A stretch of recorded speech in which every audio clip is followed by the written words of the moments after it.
name is Dekermenjian, and I'm a second-generation watchmaker. Well, for me, it kind of began as a chore. It's just what my family did for work. My dad and grandpa and uncle were all watchmakers, so naturally, when we were younger, we started helping them at the shop when we were young, and slowly became part of our lives. And this is what I do for a living now.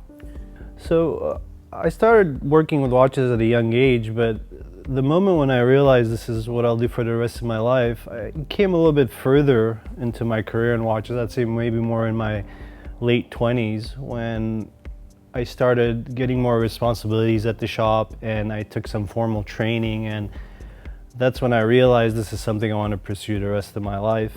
We moved to the States when I was 11, and even though my dad and uncle were watchmakers when they were younger, when they first moved here, they were doing other things, and then they fell back on watchmaking because some of the other businesses that they started didn't work out, unfortunately. So I remember when we opened our first watch shop, it was in the mall. I was really excited because we were going to have a store in the mall.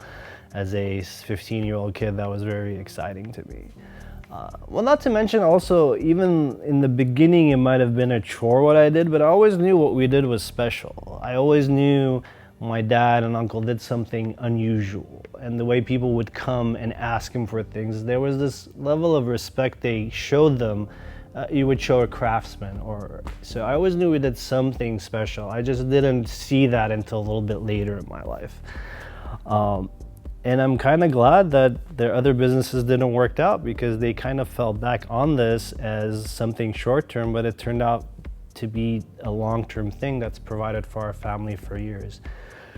And I was so lucky to have men in my life that were willing to teach me this. It's not always the case just because your family does it. And especially my dad, he was very open and he taught me everything, never held anything back. And as the years gone by, I've finally gotten a chance to kind of repay that in a way by having my own apprentices and interns who I've been teaching lately. And that's been a very rewarding part of what I do, showing people what I've learned and seeing them succeed from my mistakes or from my successes. One of the young gentleman that works for me, he came and asked me if I would teach him how to fix watches. He didn't even want to be paid. So that was very refreshing to meet a young person like that who was willing to learn and not even want money for it. Of course I pay him, but teaching him things and my other young employee is very rewarding. I see them getting, little tasks done or little techniques down after repetition. They're so happy to come share it with me and show me. And I see that joy in their eyes. It makes me happier. It makes me want to become better too, so I can be a better teacher for them. When I started taking more of a responsibility at the shop and taking care of everything, being the head watchmaker, and then my dad, uncle, and grandfather retired, I started hiring more people. And I actually had a couple of young guys that came to me and asked if we can train them to be watchmakers. So all of a sudden I found myself in the role of a teacher, even though you're always learning in this profession, but all of a sudden I had two young, eager employees who are hungry to learn, and it actually made me fall in love with what I do again, because I started showing them basic tasks, and for them completing it correctly was so rewarding. I could see it in their eyes, and it kind of made me remember when I was going through those challenges. So it kind of rejuvenated my love for what I do also. So I didn't think I'd enjoy teaching, but it's actually one of my favorite parts of what I do. To be in this profession, you have to love watches. You have to love mechanical things. You have to be someone who's patient.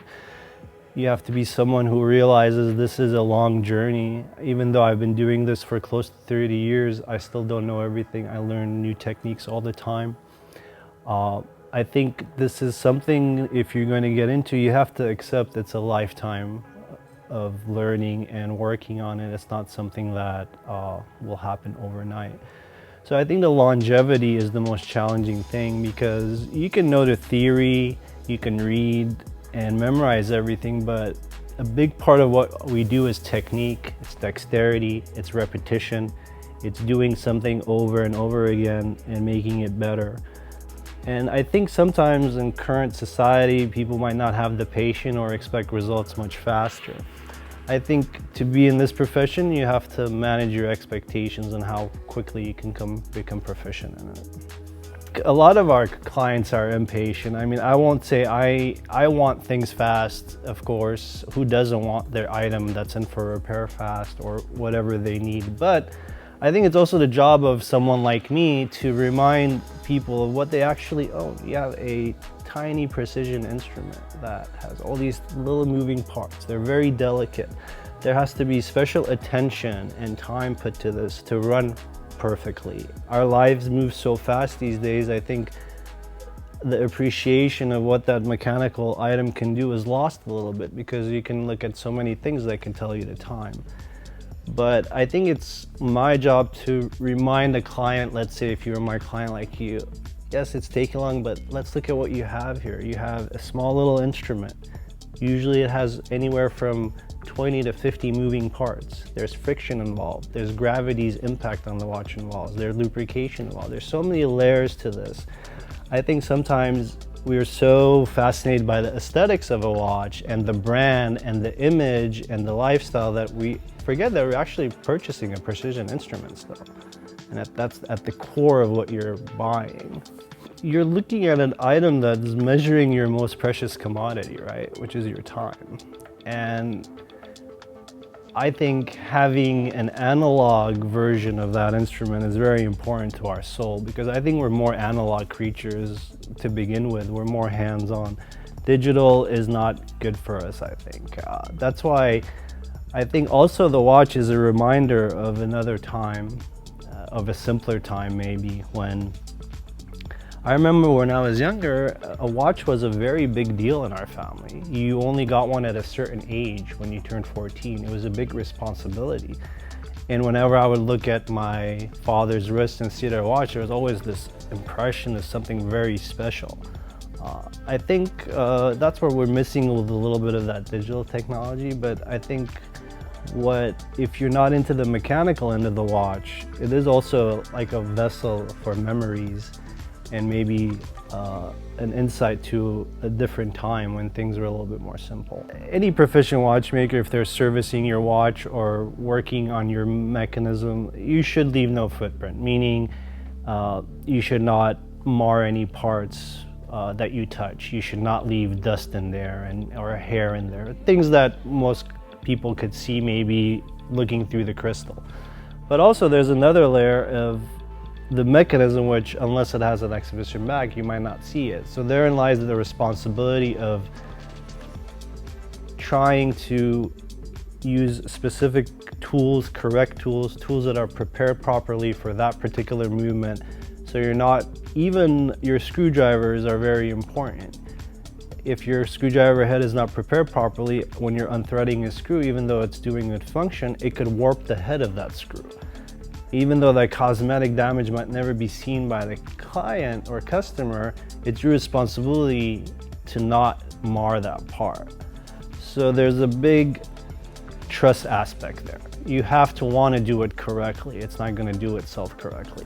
So as a watchmaker, it's my job to fix your issue, but if someone opens that watch, they should not be able to tell someone's been in there, or if they can tell, it's because everything is done correctly. There's always been this mysticism to it, like you might not know exactly what's happening. So for most mechanical watches, when we intake something for an issue, whether the customer is complaining that it's running slow or fast, or just needs a maintenance because they haven't done it, there's a lot of steps before we even start working on the watch. So 9High came about during COVID, like you mentioned. All of a sudden, we shut down a business of 29 years, and I had to go home and had nothing to do. So that was something unprecedented, like for everyone else. But during that period, we talked about, maybe doing something like here, about something that we can, something to get out of a retail location like that and do maybe a more tailored experience to the customer. And 9High became kind of out of that. The term 9 high is a position on the timing machine on a watch, which has the most friction on the watch. So that is generally your worst position in timing. If the watch is performing within spec there, that usually means that you've done a good job adjusting it. The spring is concentric, it's centered properly, all that good stuff. So that theory came because when I was in COVID, I was still getting calls from clients. So the demand for what we did was there and it was still necessary, but it didn't necessarily need a retail location anymore. And I thought I could tailor more to customer needs, being an individual watchmaker, a little bit more bespoke to your needs versus a retail location that handles, volumes of things like that. I think I like precision and technique coupled together. I like activities that encompass both. I like to shoot a bow, which is a precision instrument, but it involves technique as well. I love to shoot guns, and it's a similar concept, even though you might not think they're the same, a watch, a bow, and a gun, but it's very similar. You have a mechanical instrument that you have to tune and repair yourself, and that technique is the beauty of what I do, because it's that repetition of the technique that makes you better. And whether you're oiling a Seiko or a Patek, it's no less valuable because the technique's the same. You're supposed to achieve the same results on each one. So even though the precision end of it interests me, I am more about the technique than anything else. That's the biggest appeal to me, is being able to combine my dexterity, my eyesight, my sensitivity with an instrument and get good results out of it.